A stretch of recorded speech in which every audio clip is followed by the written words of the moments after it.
güneşe bir de sana bakamam, bir ateşi bir elini tutamam, bir nefessiz bir de sensiz yaşamam, bozkırda gül gibi özledim seni, bozkırda gül gibi özledim seni.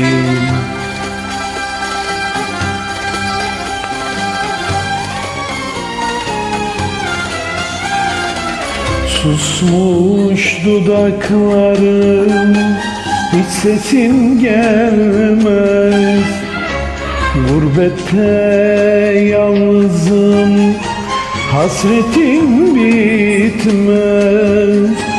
Kararmış sulara hayalin düşmez, kutupta yaz gibi özledim seni, kutupta yaz gibi özledim seni.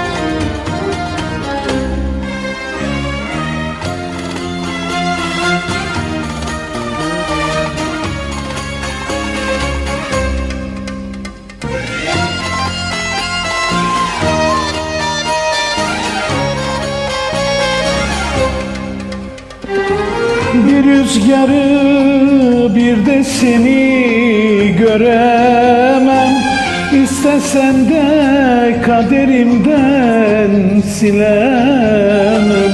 Bir Allah'tan bir de senden geçemem, çöllerde su gibi özledim seni, çöllerde su gibi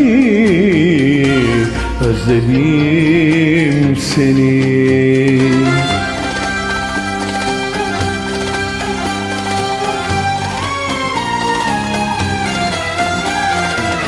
Susmuş dudaklarım, hiç sesin gelmez, gurbette yalnızım, hasretin bitmez.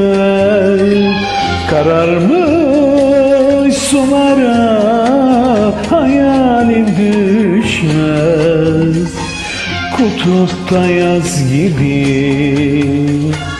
özledim seni, kutupta yaz gibi özledim seni, kutupta yaz gibi özledim seni.